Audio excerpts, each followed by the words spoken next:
Oke, kembali lagi di channel saya. Makasih buat kalian yang sudah mengklik video ini. Kali ini terkait 10 menteri di pemerintahan Prabowo Gibran yang bakal di reshuffle. Kita lihat ya gimana Opung membahasnya. Sebelum kita ke video, bantu subscribe buat channel saya belum subscribe. Tidak tunggu lama, kita ke video langsung. Let's go. Kalian tahu ya, bakalan ada beberapa orang menteri di kabinet Bapak Prabowo yang akan di reshuffle. Kenapa terkejut? Kok terkejut? Emang menteri kalian?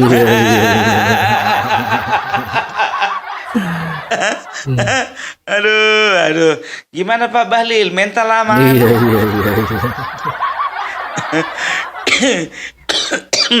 Pak Bahlil ini menteri yang salah satu yang sedang disorot netizen ini.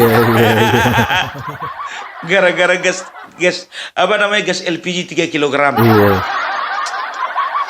Itu makanya Pak Bahlil, ya kan, jangan pernah membuat sebuah kebijakan yang tidak pro masyarakat. Betul. Ujung-ujungnya ditelepon Bapak Prabowo kan.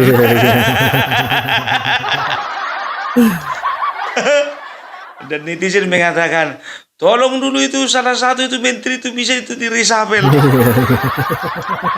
Langsunglah kau masuk daftar. Masuk daftar langsung. Aduh, Pak Bahlil. Kok gitu kali Pung masuk daftar rupanya dia. Kan kalian yang bilang. Dari mana kau tahu Pung? Banyak kali pemberitaannya. Banyak sekali Bung ya di sosmed. Aduh.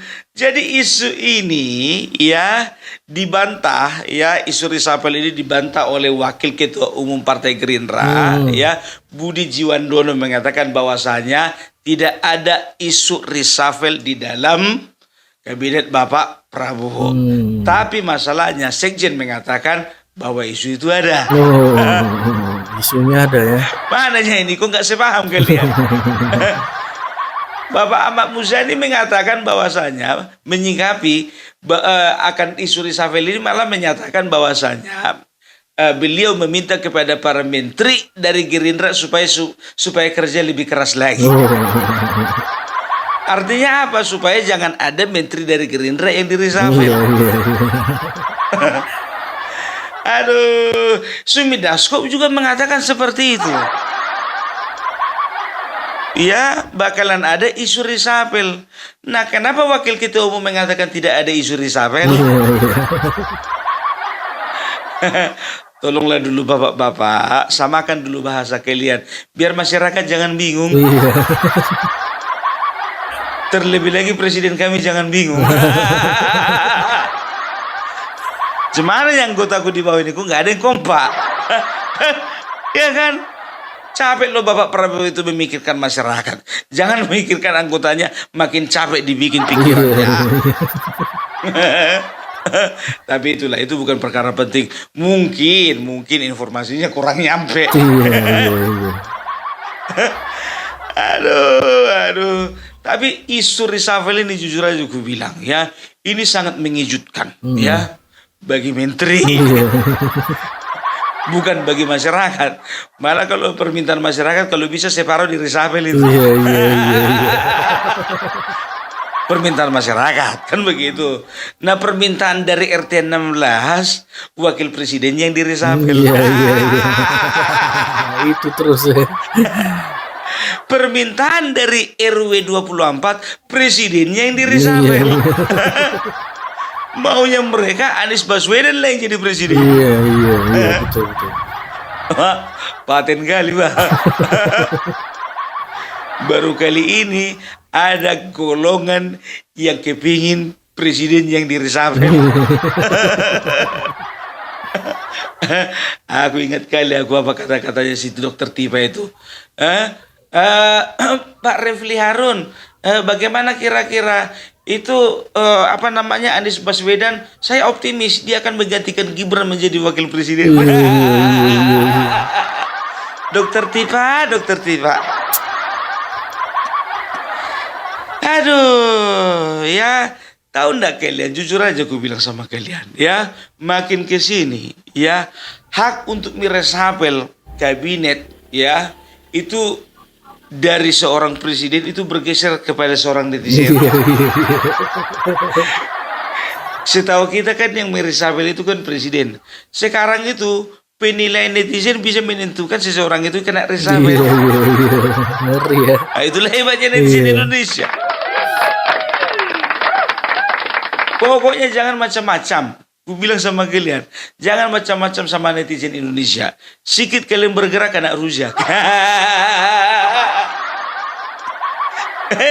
Semua dalam pantauan masyarakat ini, wah. Jadi jangan kalian bilang mentang-mentang kalian itu pilihan dari Bapak Prabowo, jadi nggak bisa dikoreksi, salah besar. Justru kami masyarakat menginginkan yang membantu Bapak Prabowo adalah orang-orang terbaik. Mungkin saja waktu memilih kalian Bapak Prabowo, ya mungkin salah pilih bisa saja. Kan begitu.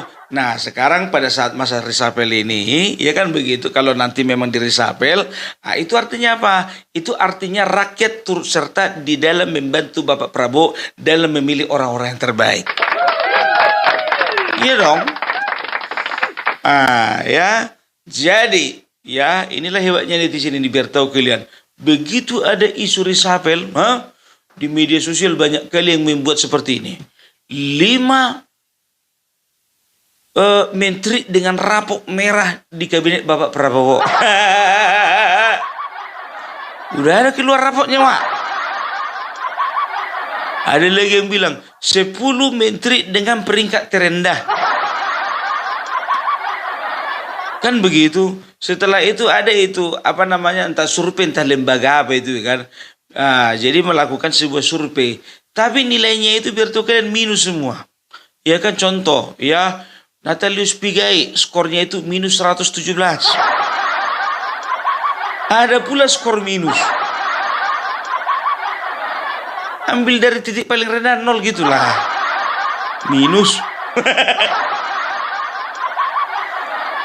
Mana pernah contohnya dapat nilai contohnya. Berapa nilaimu di sekolah tadi matematika?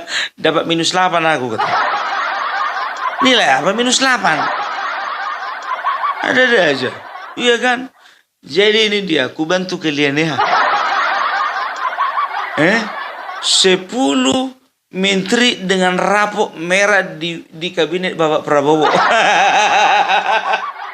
Jadi ikut-ikutan dulu aku. Ya, ini dari media, ya kan. Yang pertama itu, ya kan, betul tebakan kalian Menteri HAM.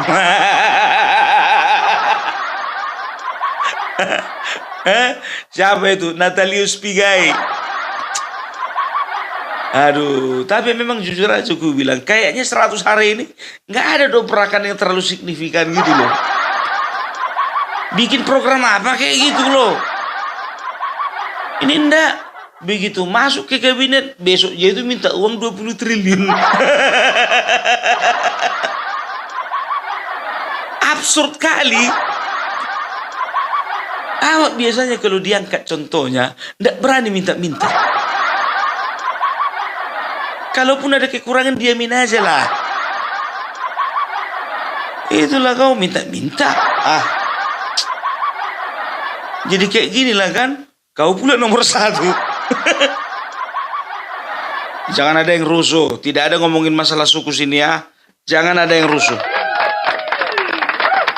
Jangan pernah menyangkut pautkan dengan suku, dengan agama, ras, golongan tertentu. Ingat itu.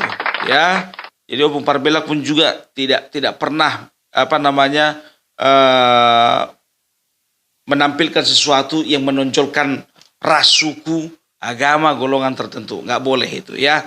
Yang kedua kita tebak-tebakan. Menteri Koperasi, siapakah itu? Budi Ari. Kok tahu kau? Ya Budi Ari lah. Ketua umum itu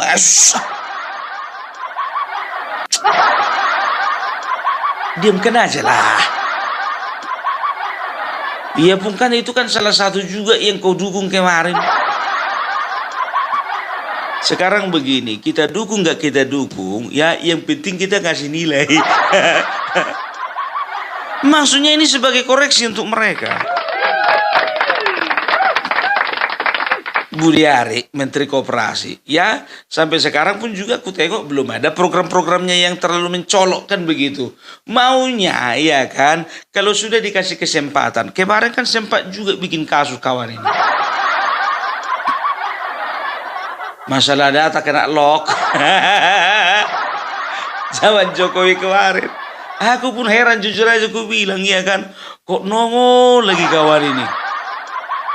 Tapi Menteri Koperasi dibikin nanti kena load lagi data-data orang yang minjem di koperasi. Gimana itu? Aduh, tapi ini kita fair ya, kita objektif ya. Yang benar kita katakan benar, yang salah kita katakan salah. Ya, jadi jujur aja aku bilang untuk koperasi kayaknya nggak ada program yang terlalu apa. Ya, yang maksudnya begini, masyarakat tidak menilai ya ada progres untuk di bidang koperasi. Maunya contohnya ya adalah program nasional. Contohnya pemberian pinjaman kepada pengusaha kecil untuk meningkatkan daya beli masyarakat. Itu dong. Jadi ini masyarakat yang punya usaha kecil ditolong bagaimana caranya mendapatkan kemudahan dalam mendapatkan pinjaman. Kan begitu. Supaya apa? Ini mendorong daya beli masyarakat. Karena daya beli masyarakat itu sekarang cenderung lemah. Cenderung lemah. Mau beli iPhone duit kurang. Mau ganti motor sama yang gigimu mau duit kurang. Mau KPR rumah yang harganya 2 miliar duit kurang. Nggak itu ya. Itu dia ya. Nah, baru berikutnya ya. Berikutnya itu adalah Menteri Gas LPG.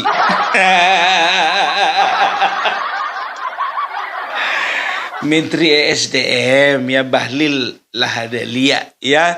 Jadi ini salah satu menteri yang ikut kena sorot ini. Ya, dengan tujuan untuk membuat menertibkan harga di tengah masyarakat ya, malah membuat kekacauan. Kalau aku bilang kekacauan, jujur aja aku bilang. Makanya untung saja Bapak Prabowo sebagai presiden, ya, beliau itu ya sigap langsung ditelepon si Bahlil. Oi Bahlil, sekarang pengecer-pengecer itu kau izinkan saja mereka itu untuk menjual gas LPG. Udahlah, lupakanlah itu masalah-masalah sub pangkalan itu.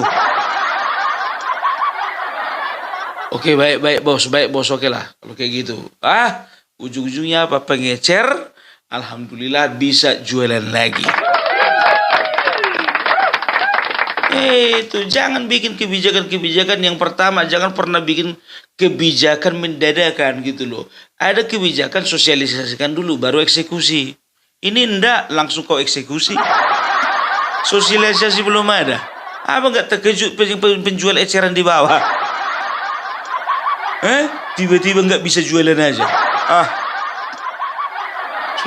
Ya, itu makanya aku bilang ya. Jadi untuk masalah gas ya, ini menjadi gorengan orang sebelah ini.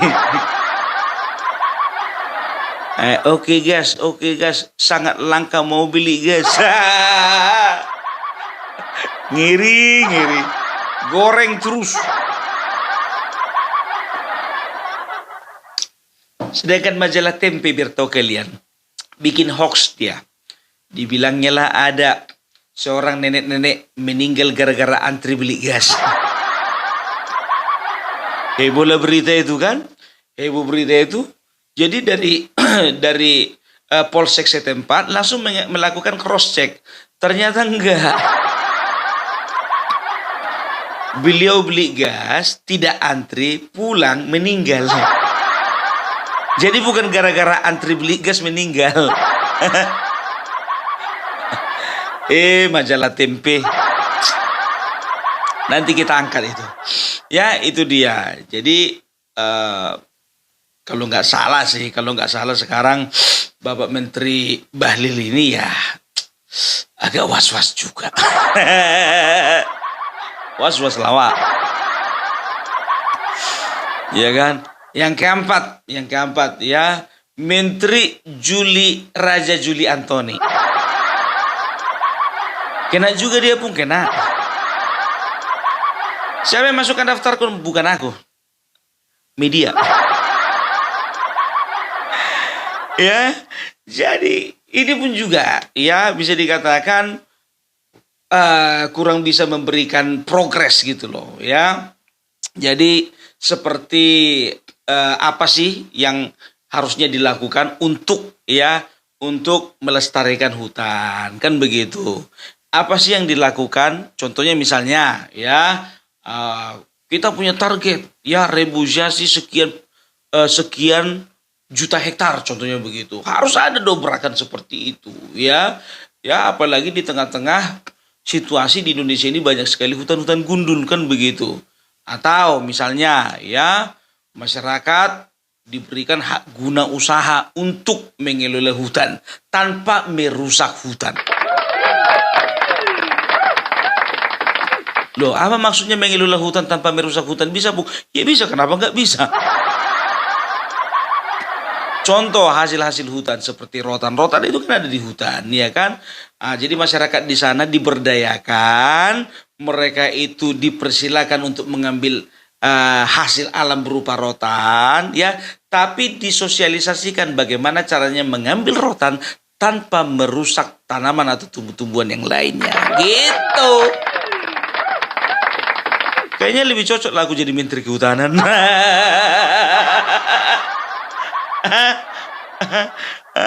Itu dia ya. Baru yang kelima ya. Yang kelima ini Menteri Desa dan Daerah Tertinggal. Siapa itu? Ya kalau kalian nggak tahu namanya sama aku juga nggak tahu namanya.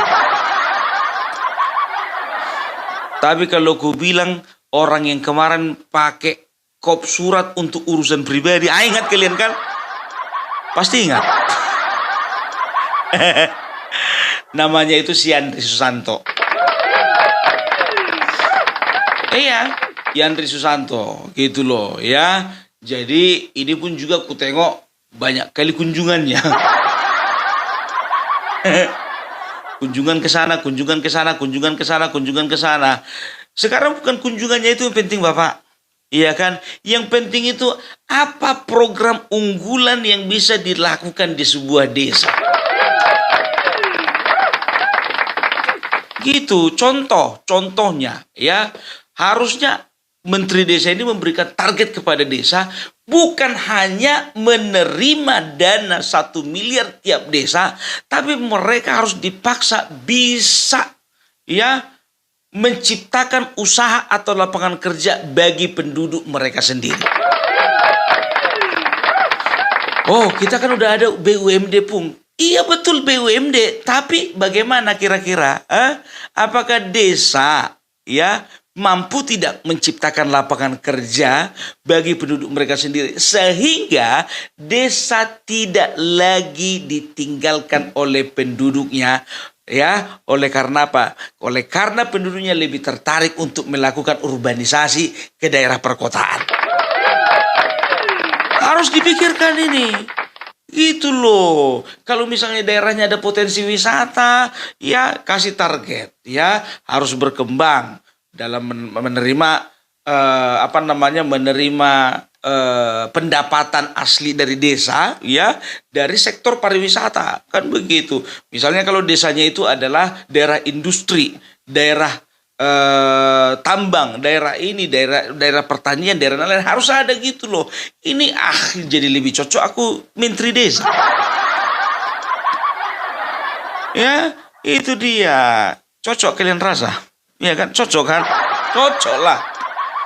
Itu baru 5 menteri itu. Kita masuk lagi menteri ke-6. Berapa orang rupanya di Resapel pun? Ini kan penilaian netizen. Tenang aja kalian dengarkan situ. Ya, penilaian netizen lagi. Ya, yang keenam. Siapa itu? Menteri Koordinator Pangan, Zulkifli Hasan. Aku pun bingung media ini, iya kan? Kok berani-beraninya memasukkan ketua umum PAN? Lagi menurutku juga nggak ada yang salah sih. Cuman mungkin kurang progresif gitu loh ya.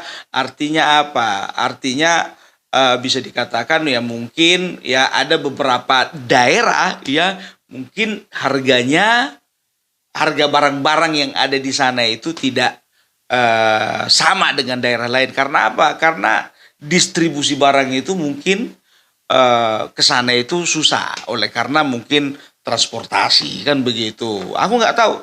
Tak kenapa bisa masuk Zulkifli Hasan ke sini. Kayaknya nggak ada dasarnya lah. Nggak tahu netizen ini. Cuman gara-gara masalah harga gas berbeda-beda di satu tempat ke tempat yang lain, jadi dimasukkan namanya Menteri Perdagangan ini. Iya kan? Di tempat sini 22.000, di sebelah sana 25.000 gas, sana 27.000, di sebelah sana 50.000. Loh iya ya betul lah, kalau bisa semuanya harganya sama. Justru itu makanya ya mungkin netizen menilai seperti itu. Ya jadi mananya ini Menteri Perdagangan kan begitu. Ya next ketujuh. Kepala Badan Percepatan Pengentasan Kemiskinan. Siapa itu? Budiman Sujatmiko. Ya, siapa itu? Temannya Marwar Sirait yang keluar dari PDIP. Padahal udah dikasih tugas dia, ya percepatan pengentasan kemiskinan. Ini pun juga program yang disosialisasikan sama masyarakat juga enggak. Jadi gini loh, aku minta sama kalian kementerian-kementerian itu, ya coba bikin dulu program-program unggulan dari kalian. Yang kami ya supaya dan juga sosialisasikan supaya kami tahu oh Kementerian Kelautan dan Perikanan targetnya ini kan begitu, Kementeri BUMN targetnya ini ya, Menteri Koordinator Bidang Pangan targetnya ini, jadi tahu masyarakat gitu arahnya kemana jelas. Jadi ini diciptakan sebuah badan, Kepala Badan Percepatan Pengentasan Kemiskinan. Kalau nama itu hebat lah, jago gitu loh. Tapi sekarang begini, masyarakat pun juga kepingin tahu juga ini fungsinya apa. Iya kan, pengentasan kemiskinan kan itu berbicara tentang ekonomi, kan begitu. Maunya kalian juga bersinergi dengan beberapa kementerian. Apa yang mau kalian lakukan untuk mempercepat pengentasan kemiskinan ini, ya? Dan juga ini sebetulnya ini kepala badan ini tugas paling berat loh. Karena apa? Karena berbicara harus ada target. Kalau tingkat kemiskinan kemarin di Indonesia katakanlah misalnya sekitar 14%, harus bisa ditekan untuk tahun ini contohnya katakanlah ya harus bisa ditekan menjadi 12% atau 13,8%. Harus begitu. Baru yang ke-8. Menteri Pemuda dan Olahraga. Waktu zaman Jokowi pun juga nggak pernah, jarang nampak ini. Maksudnya bukan jarang nampak orangnya, jarang nampak karyanya. Padahal dia dari golongan karya. Tapi kok minim karya. Prestasi memang bagi seorang Aryo Bimo ya menjadi salah seorang menteri termuda. Betul, bangga kami. Tapi tunjukkan juga dong karyanya. Menteri Pemuda dan Olahraga, coba bayangkan kalian. Ya apa yang mau kalian bikin untuk pemuda? Ya contohnya ya kalian itu punya target, punya program unggulan bagaimana membuat pemuda bangsa Indonesia ini lebih Pancasilais dan produktif. Jangan cuman jagonya teori tentang Pancasila tapi nggak produktif gitu loh ya. Setelah itu apa? Ya bagian olahraga. Apa yang mau kalian targetkan dan apa visi misi? Harus ada yang kalian sosialisasikan, tapi jangan kebanyakan visi misi. Nggak perlu sama kami visi misi. Yang penting ada target kerja kalian seperti apa. Itu yang kami butuhkan. Ini enggak dari kemarin-kemarin. Nggak tahu kami entah apa yang jadi program unggulan dari Kementerian Pemuda dan Olahraga. Makanya main-main kau pun ke kementerian. Nggak begitu jawaban kalian. Justru sekarang karena terbukanya media, kalian harus sosialisasikan. Jadi supaya kami rakyat, masyarakat tahu, oh ternyata kita punya target, ya. Target di bidang olahraga contohnya begini, ya. Target di bidang olahraga dan pemuda dan olahraga, ya. Mereka itu bisa memberikan kesejahteraan yang cukup bagi atlet. Sehingga tidak lagi ada pengalaman seperti atlet-atlet sebelumnya, ya kan, pensiun jadi security. Pensiun jadi atlet, jadi tukang pos. Pensiun jadi atlet, jadi tukang, jadi ojek online.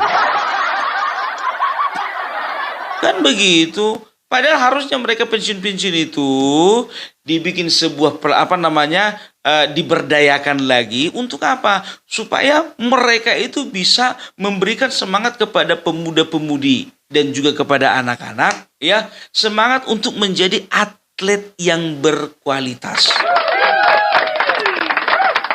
Kan begitu. Kalau misalnya atlet-atlet kita berkualitas, bertanding contohnya ke Olimpiade, bertanding contohnya ke event-event internasional contohnya.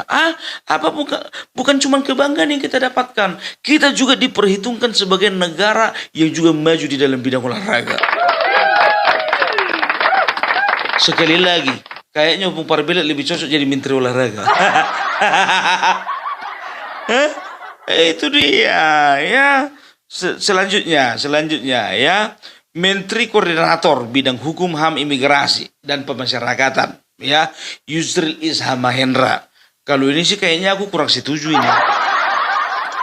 Janganlah dimasukkan daftar itu ya, karena kalau ku tengok makin kesini makin bagus kok. Ini media yang ku kritisi sekarang ini.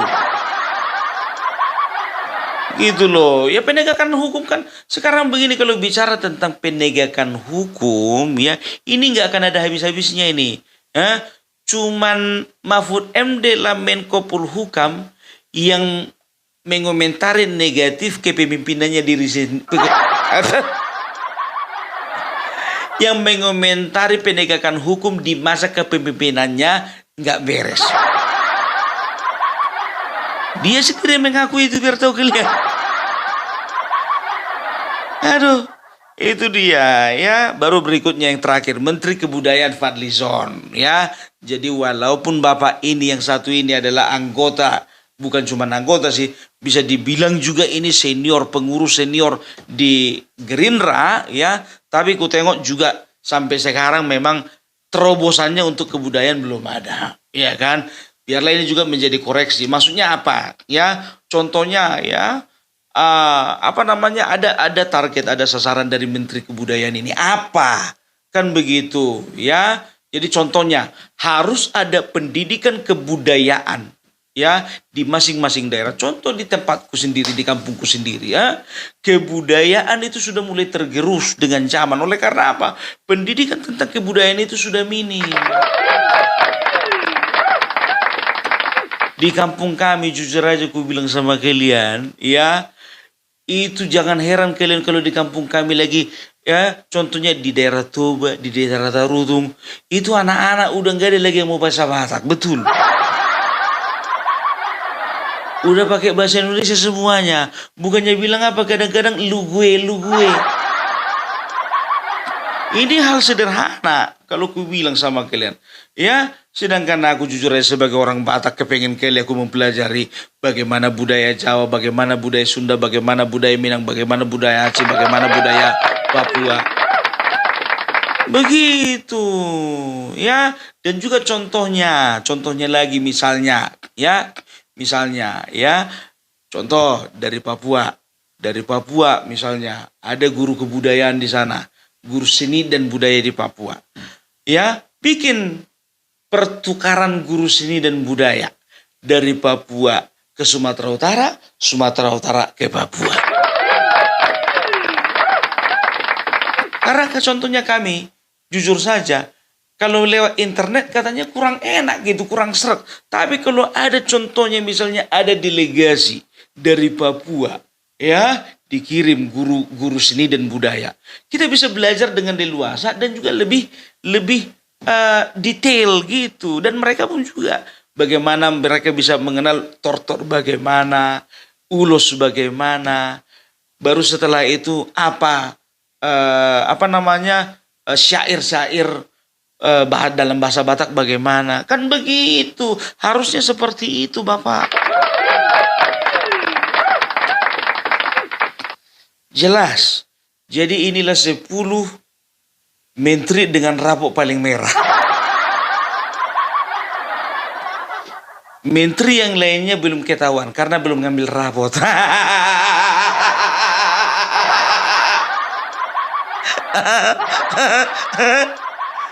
Ya, jadi untuk bapak-bapak menteri, ya, tolong, ya, kalau memang ada netizen bersuara seperti itu, jangan langsung negatif, ya. Ini sebagai pembelajaran untuk kalian semua.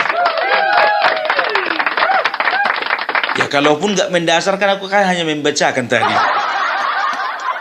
Aku nggak berdosa dong. Kalau kalian lihat di medianya contohnya, kalian ketik aja itu 10 menteri Prabowo dengan rapot yang paling merah. Ya, ada beberapa media yang memuat nama yang 10 orang tadi. Tapi kita kan fair-fairan kan, ya kan? Kita tidak menyerang pribadinya, tapi kita menyerang kinerjanya. Iya dong, ya kan? Nah, jadi kita sebagai netizen, sebagai rakyat juga harus cerdas, oke? Jadi itu dulu dari Opung Parbelak. Salam NKRI harga mati.